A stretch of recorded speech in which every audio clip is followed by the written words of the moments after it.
What's up, chums? Sharky here, and welcome back to the Shark Bites podcast. Today, I'm joined by Ramsey the Goat, and we're gonna be talking about Babyfurcon, or BFC 2020, which happened on April 25th, Saturday. This was the first ever Babyfurcon that I have ever attended, and it's also the first virtual con that I've ever attended.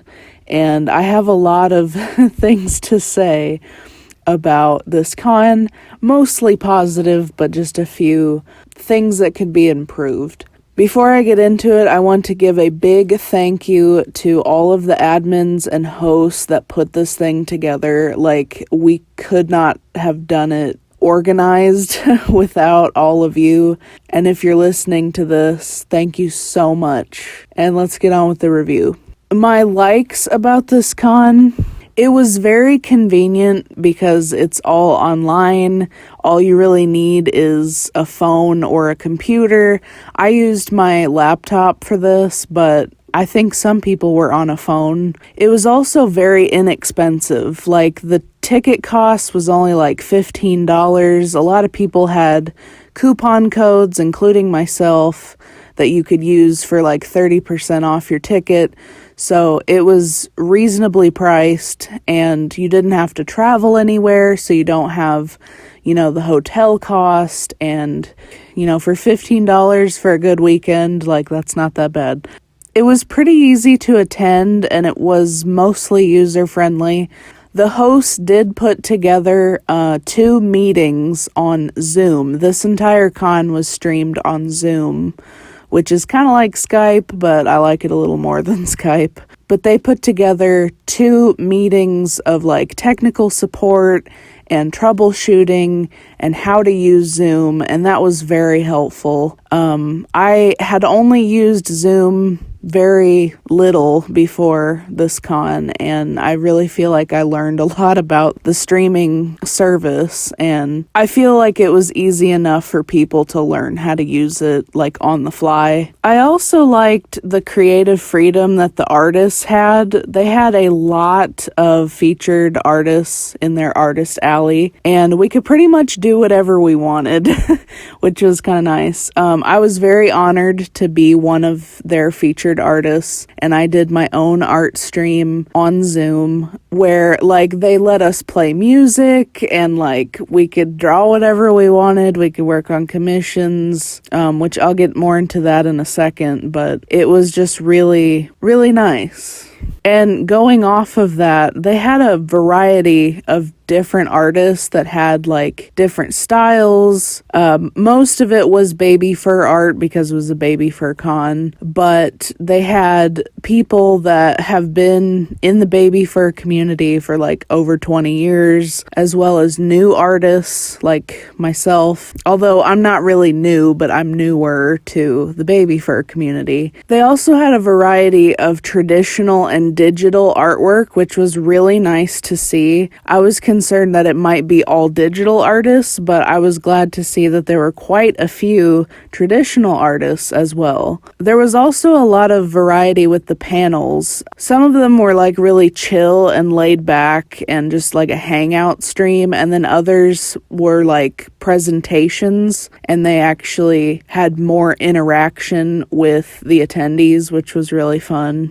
Which can be very difficult to do if you're not at an in-person con, but it worked out. A majority of the con was very organized, and I really appreciate organization. With some of the past in-person cons that I've been to, it's not always as organized as it could be, and I know that the admins and the hosts, they try really hard to organize it as much as possible, but when you have, over 400 people, it's kind of difficult at times, and I have a lot of respect for them for putting up with us. It can be challenging to organize something like this, and I feel like it was done efficiently. Tech issues were resolved, questions were answered in a reasonable time. For the most part, it was organized. Most of the admins were very helpful.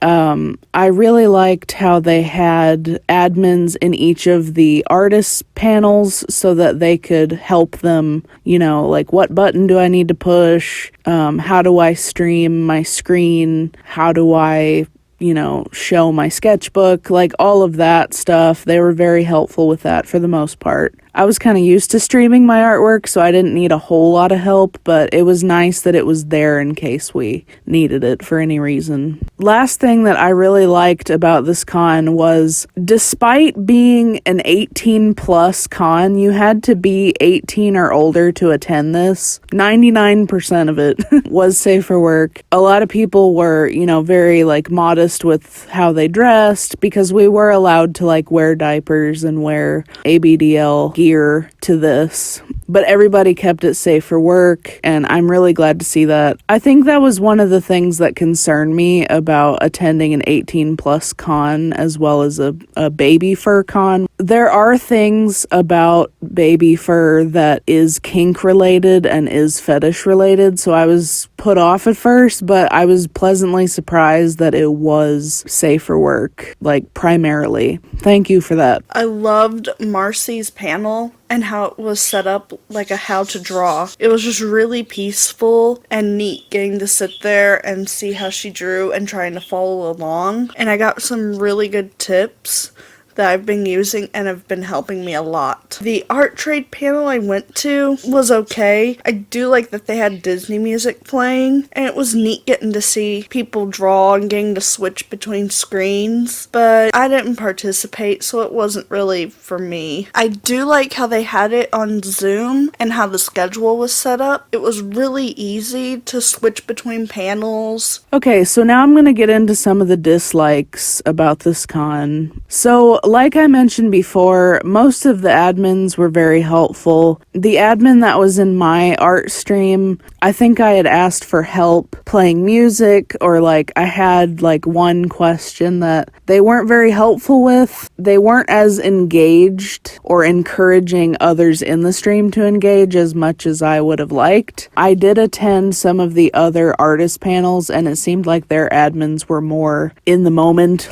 engaging and talking to people, talking to the host, things like that. But that's just a minor nitpick. I think a big dislike that I had, which is not really their fault, was internet connection issues. And anytime you have any kind of virtual event, there's always going to be internet problems. No matter how good your internet is, sometimes you still get, a little bit of lag, or the call drops or whatever. And most of the rooms in this con had 150 to 200 people in it, so I could understand how that would bog the internet down a bit. For the most part, my internet was fine. Just at the beginning with the opening ceremonies, it did kind of crash a few times. Zoom just closed a few times, and I was like, oh no, am I even going to be able to attend this? It did crash a few times, but I got it to stabilize and it was fine. Little things like that, that's not their fault, but it's just something to keep in mind when you attend virtual cons, I feel like. Okay, so my next dislike is lack of commission advertising for artists. Although this con was very organized, and I do appreciate that, I kind of feel like the artists were not really advertising commissions. Now, granted, a few of them probably weren't accepting commissions. Those that did, we didn't really mention it, except me, during the stream, during our own streams. I don't feel like there was a lot of promotion or interaction for commissions. Now, this could just be mine. Some of the artists that attended this were very well known in the baby fur and furry communities, so I'm not quite up there, but I don't know. I felt like it was challenging for people to contact me directly during the stream. If we could share our screens, but we couldn't really put up a email me here, or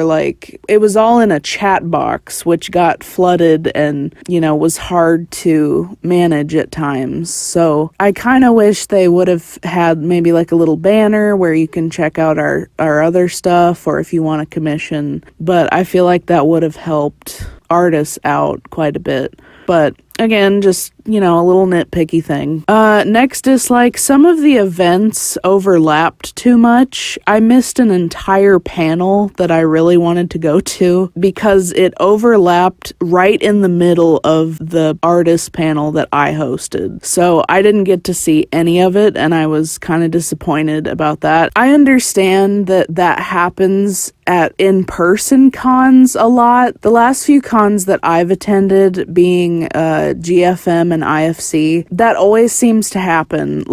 And I understand that overlapping can be really hard to avoid sometimes, especially when you have so many people. I think that happened mostly because they tried to cram all of these events and artists into one day, instead of multiple days, or at least 2 days. So because they tried to squeeze it all into one day, things did overlap quite a bit. We were not allowed to record the convention in any way, shape, or form, or we would be kicked out of the convention. I understand that because this is like an 18+ con and there's privacy issues with like showing people's faces and, people wearing diapers and things of that nature. I do understand that part of it, but I wish I could have recorded the panels somehow that I missed and then watched them later. Even if BFC themselves recorded them and, I don't know, uploaded them somewhere or sent it to me privately or something like that. I wish I would have been able to record parts of BFC for my YouTube channel, but again, it's just one of those privacy things because they wanted this to be as secure as possible and they didn't want people like uploading it other places. But, if BFC recorded some of it themselves and maybe like blurred people's faces or whatever, I don't know, I feel like that would have been nice to be able to do. I had popped over to 2 other panels to check them out. One of the first ones was the ABDL trivia, and I had missed the very beginning where they went over the rules and how it worked. So by the time I got in, I just felt lost, and the questions they had were just things that I'd have no idea about unless you're someone who did a lot of research or just knew the stuff. The other panel I had went to was the show and tell. It was kind of neat seeing some of the things that people had, but it also was kind of boring because people would just go on and they'd have multiple items, so it would just kind of drag on. So I think if they'd have had a little bit more of a time limit for people or limited it to just one item, then maybe it would have been better. Overall, I would definitely attend this virtual con again. It was a ton of fun. It was a great way to spend my Saturday, especially in quarantine when there's nothing else to do. Everyone was super nice, and all of the artists were super friendly and interactive, and I got to watch Marcy McAdams stream, which I was really looking forward to. She's one of my favorite baby fur artists. I would definitely attend any other virtual fur cons that are going on right now because it's something to do, it's something to be social. This is kind of a new thing that people are putting together, so there's always going to be a few issues here and there. But overall, I'd go again, even if I had to buy a ticket to it. It was really fun. Overall, it was just a great con. I'd love to see more virtual cons, since they'd be a lot more accessible to people who can't afford the hotels or get to travel, but can afford, the con itself. I do wish that there were more panels instead of just artist panels. That's about as much as I would change other than on the schedule when they had the military time, but I can understand why they did that. I just personally don't like military time. Big thank you to Ramsey for helping me out with this video. Thank you guys so much for listening, and I'll see you next time.